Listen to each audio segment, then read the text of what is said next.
आप सभी का बहुत बहुत स्वागत है। इन लेक्चर सीरीज में हम श्रीमद् भगवद गीता को सिस्टमैटिकली पढ़ने का प्रयास कर रहे हैं।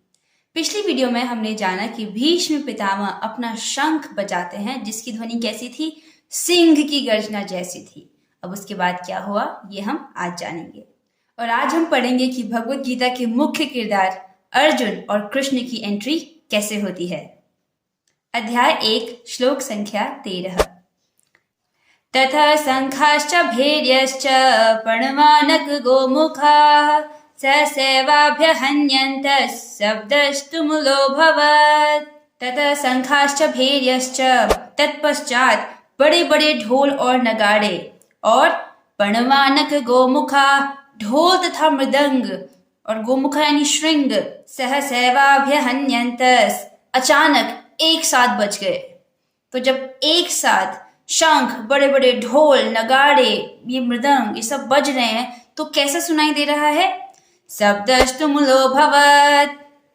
ये जो एक साथ इसका जो एक स्वर है वो सुनाई दे रहा है, बहुत कोलाहलपूर्ण, बहुत आवाज आ रही, बहुत शोरगुल हो रहा है। जब कौरवों की सेना के वृद्ध और वरिष्ठ भीष्म पितामह ने अपना शंख बजाया तो अब सहसा कौरवों की तरफ से बड़े बड़े ढोल, नगाड़े, मृदंग, श्रृंग ये बजने लग गए।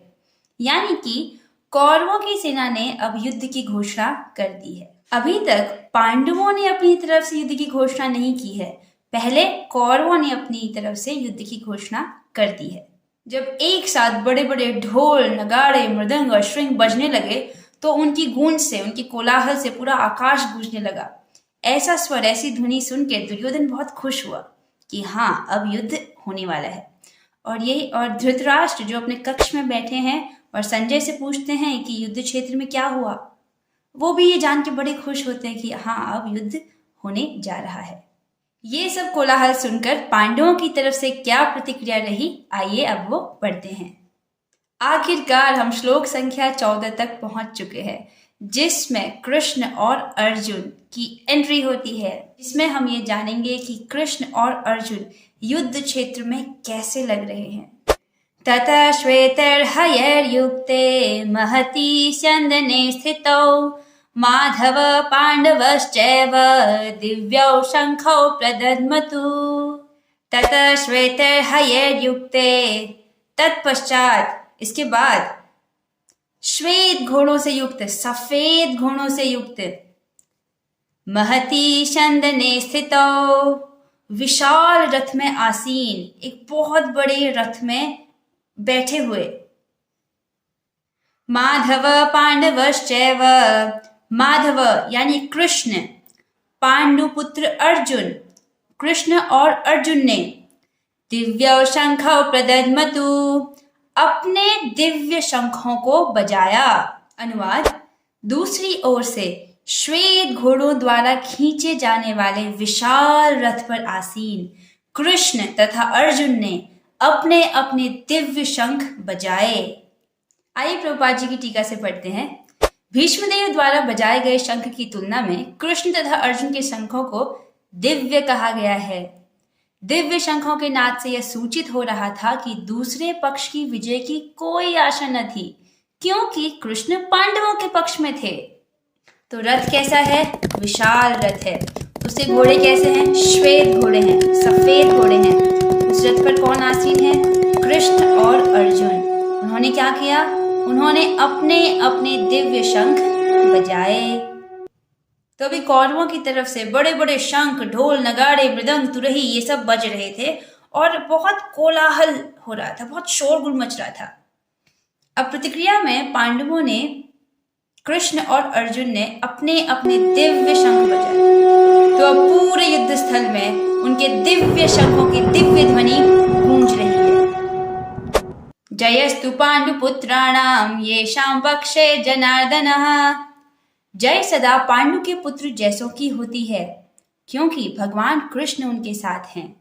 प्रभुपाद जी बता रहे हैं कि जीत हमेशा पांडु के पुत्र जैसों की होती है, क्योंकि उनके साथ, उनके पक्ष में भगवान कृष्ण होते हैं। और जहां जहां भगवान विद्यमान है वहां वहां लक्ष्मी भी रहती हैं, क्योंकि वे अपने पति के बिना नहीं रह सकती। कोई ये पूछ सकता है कि लक्ष्मी तो विष्णु भगवान की पत्नी है, तो यहाँ कृष्ण की पत्नी क्यों कह रहे हैं? क्योंकि विष्णु और कृष्ण एक ही हैं, इनमें बस रस का भेद है।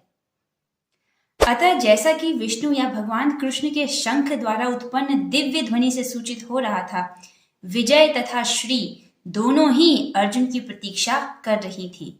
इस श्लोक में कृष्ण को माधव कहकर संबोधित किया जा रहा है। क्यों? क्योंकि जब कौरव पक्ष ने ढोल, नगाड़े, मृदंग, श्रृंग आदि बजाए तो बहुत कोलाहल हुआ, जिससे धृतराष्ट्र बहुत खुश हुए थे। अपने कक्ष में बैठे जब उन्होंने संजय से पूछा और ये सब बातें सुन के वो बहुत खुश हुए कि अरे युद्ध होने वाला है। तो संजय उन्हें ये सूचित करते हैं कि नहीं, ज्यादा खुश मत होइए, क्योंकि पांडवों की तरफ माधव हैं, लक्ष्मीपति हैं। विजय तो अर्जुन के साथ है और श्री भी अर्जुन के साथ है। श्री यानी शुभ। इसके अतिरिक्त जिस रथ में दोनों मित्र आसीन थे वह अर्जुन को अग्नि देवता द्वारा प्रदत्त था और इससे सूचित हो रहा था कि तीनों लोकों में जहां कहीं भी यह जाएगा वहां विजय निश्चित है। अर्जुन जिस रथ पर आरूढ़ है वो कोई साधारण रथ नहीं है, कोई आम रथ नहीं है, वो भी एक दिव्य रथ है। अर्जुन को यह रथ अग्निदेव ने दिया था। जहां कहीं भी ये जाएगा यह तीनों लोकों में विजयी रहेगा। अर्जुन का केवल शंख ही दिव्य नहीं है, उनका रथ, उनके घोड़े, उनका गांडीव धनुष, ये सभी दिव्य हैं। कैसे? इसके पीछे एक बहुत रोचक कहानी है जिसे हम अगली वीडियो में सुनेंगे। इसी के साथ हम आज की चर्चा को यहीं पर विराम देते हैं। आपसे मिलेंगे अगली वीडियो में। श्रीमद् भगवद गीता की जय, श्री प्रभुपाद की जय। All glories to Shri Guru Gauranga. Hare Krishna.